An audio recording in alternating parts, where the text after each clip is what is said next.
Nick, I'm coming in hot because I have my new rant of the month. Are you ready? Well, you are because you just are about to send it out to everybody, but it has to do with this tiny little fine print that exists in donation platforms that maybe you can help us explain around the whether or not nonprofits own the donor payment token. Why does this matter?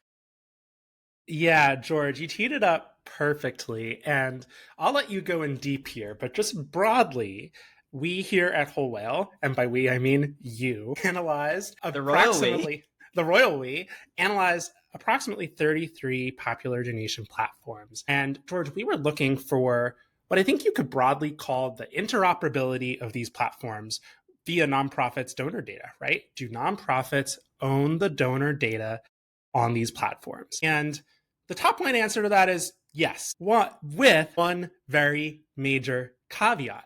For organizations migrating recurring donors, for 25% of those platforms, migrating those donors is impossible. It is impossible to seamlessly migrate recurring donors from platforms 25% of the time. George, why is this happening?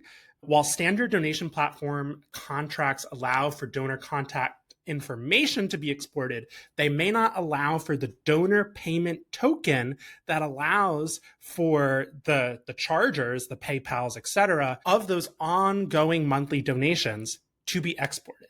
So essentially what happens is you are severing, if you leave, you are severing those monthly donors from the payment gateway, and you're just losing the ability to charge them monthly again if you want to migrate off these platforms. And George, we went through it, and not only did 25% of the organizations we looked at make it literally impossible to do this, the remaining organizations require the nonprofits to incur very complicated, opaque fees for doing so, just to be able to maintain and continue to charge monthly donors on a monthly cadence. George, tell us a little bit more about this. Maybe tell us a little bit more about what payment gateways are, what these payment tokens mean, and what does this mean for the nonprofit tech sector abroad? Yeah, I think it's tough to explain in a simple way, which means that is why this has been a problem for so long. Like, I was looking back as I was doing the research, and I want to call out a few folks that have been helpful in this. Like the Agitator, way back in the day in 2018, had like a whole like survey, or you being taken advantage on this topic, had written about it. 2018, this was a problem in the space. So let's just, and then also, of course, if you listen to this feed, you've heard Sal from Fundraise Up, the community development there, talk about this issue also, and on LinkedIn. So thank you for their work. But yeah, I was curious. So I ran down, 33 popular donation platforms that here's the difference.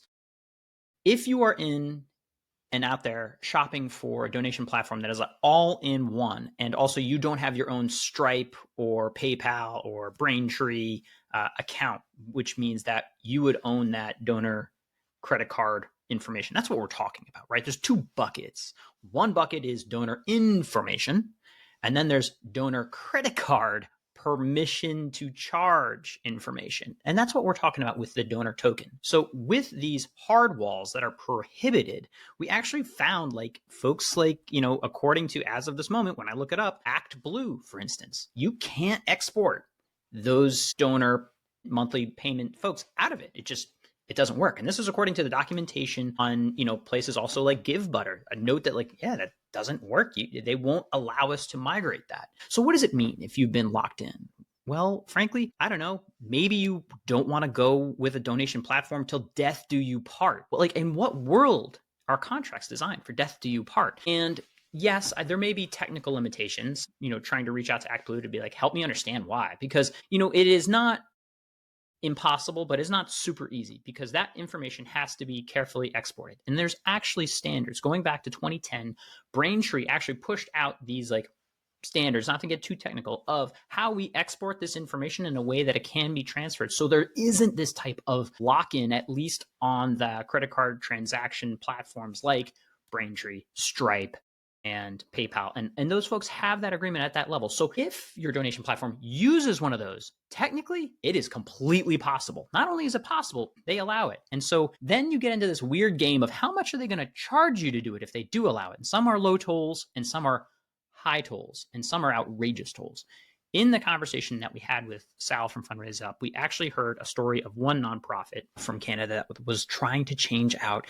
And they found out that to move their monthly donors, the total bill was going to be in excess of $30,000. In what world have you like planned for that? And I think that is like this canary in the coal mine of sad stories that are out there of folks that have been trapped into these contracts because the regulations aren't really there, aren't paying attention. So like, it's like, why has this continued?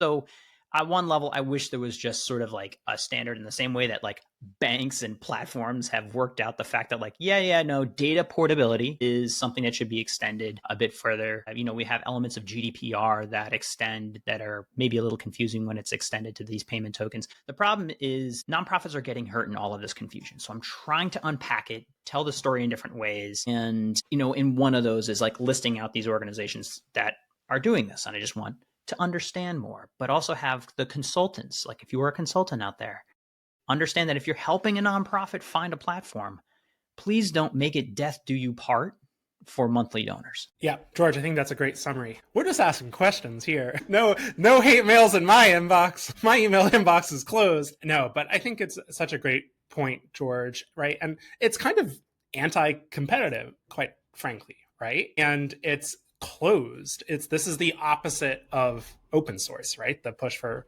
open source. This is the opposite of that. And I think that as nonprofit professionals, we need to read those contracts and be careful and come up with a game plan, figure out, you know, if you are not happy with your software, now is the time to look at your contract, figure out what that migration would actually look like, and start talking to the fundraising platforms themselves. But George, I think it's kind of really nuanced. It's really technical, but also that really important thing that you're not going to realize until you try to migrate and you lose all your monthly recurring donors. Yeah, these all-in-one platforms are tricky in that way. And those contracts, you should be like, wait a minute, why are you trying to lock me in? Especially as we move into this new phase of, frankly, these donation platforms that are now AI assisted, AI built, and new, frankly, tech that you may want to explore and move around. So that data portability is incredibly important and also pushes for better products for all of us. Just to call out good behavior here, like frankly, Neon One, Neon Pay, if you look into it, they have, according to documentation, like $450 migration fee. That's reasonable. It's a pain in the biscuit, actually, to export this in a safe way, transfer it via SSL so that credit card data and processing is not lost or hacked.